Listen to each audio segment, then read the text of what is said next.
കേരളത്തിൽ മയക്കുമരുന്ന് ഉപയോഗത്തെ തുടർന്നുള്ള കൊലകൾ വല്ലാതെ വർദ്ധിച്ചു വരും നമുക്കറിയാം. ഒരാൾ ലഹരിക്ക് അടിമയാണോ എന്നറിയാൻ ഒരു പരിശോധനയുണ്ടെന്നൊരു പ്രേക്ഷകൻ നമ്മുടെ ശ്രദ്ധപ്പെടുത്തിയില്ലേ? ഡ്രഗ് അബ്യൂസ് സ്ക്രീനിങ് ടെസ്റ്റ് അഥവാ DAS-10 എന്നാണ് ഈ പരിശോധന അറിയപ്പെടുന്നത്. എന്താണ് ഈ DAS-10? അതിനെക്കുറിച്ചുള്ള ഒരു എക്സ്പ്ലെയിനറാണ് ഇനി കാണിച്ചു തരാൻ പോകുന്നത്. നമസ്കാരം. ഒരാൾ ലഹരിക്ക് അടിമയാണോ എന്ന് പരിശോധിക്കുന്നതിനുള്ള ടെസ്റ്റിനാണ് DAS-10 അഥവാ ഡ്രഗ് അബ്യൂസ് സ്ക്രീനിങ് ടെസ്റ്റ് എന്ന് പറയുന്നത്. ഇതിൽ 10 ചോദ്യങ്ങളാണ് ഉള്ളത്. ഒന്നുകിൽ ഒരു വിദഗ്ധൻ്റെ സഹായത്തോടെ പരിശോധന നടത്താം, അല്ലെങ്കിൽ നിങ്ങൾക്ക് സ്വയം പരിശോധിക്കാവുന്നതേയുള്ളൂ. ഈ 10 ചോദ്യങ്ങൾക്ക് ഉത്തരം കണ്ടെത്തണം. 8 മിനിറ്റിൽ ചോദ്യോത്തരങ്ങൾ പൂർത്തിയാക്കണം. ശ്രദ്ധിക്കുക, മദ്യവും പുകയിലയും ഈ പരിശോധനയുടെ പരിധിയിൽ വരുന്നതേയില്ല. നിങ്ങൾ ഏതെങ്കിലും ചികിത്സയുടെ ഭാഗമായി അല്ലാതെ മയക്കുമരുന്ന് ഉപയോഗിച്ചിട്ടുണ്ടോ എന്നതാണ് ആദ്യ ചോദ്യം. നിങ്ങൾ ആഗ്രഹിക്കുമ്പോൾ ലഹരി ഉപയോഗം നിർത്താൻ നിങ്ങൾക്ക് കഴിയാറുണ്ടോ? അതുപോലെ ഒരിക്കൽ പോലും ഉപയോഗിച്ചിട്ടില്ല എങ്കിലും ഇതിൻ്റെ ഉത്തരം യെസ് ആണ്.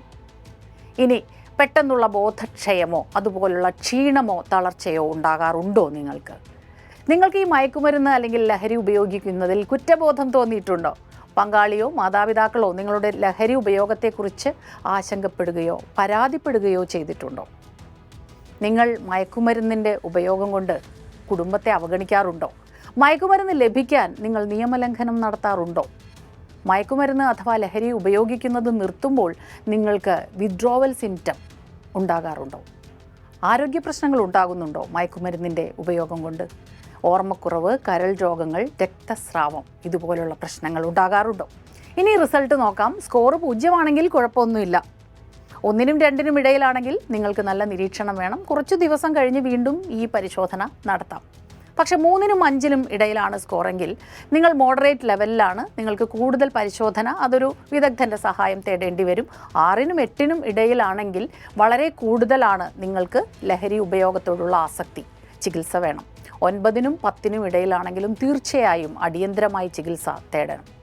ഇതിലൊരു കാര്യം പ്രത്യേകം ശ്രദ്ധിക്കണം. നമ്മളൊരു ആത്മപരിശോധന നടത്തുമ്പോൾ തീർച്ചയായും ലഹരിയോട് അമിതമായ ആസക്തി ഉണ്ടെങ്കിൽ, നമ്മൾ ലഹരി ഉപയോഗിക്കുന്നവരാണെങ്കിൽ തീർച്ചയായിട്ടും തെറ്റായ ഉത്തരങ്ങൾ നൽകാൻ ഒരു സാധ്യതയുണ്ട്. അപ്പോൾ നിങ്ങൾക്ക് ഈ പരിശോധന വേണം എന്ന് ഒരു തോന്നൽ വന്നാൽ തന്നെ ഒരു വിദഗ്ധൻ്റെ സഹായം തേടാവുന്നതാണ്.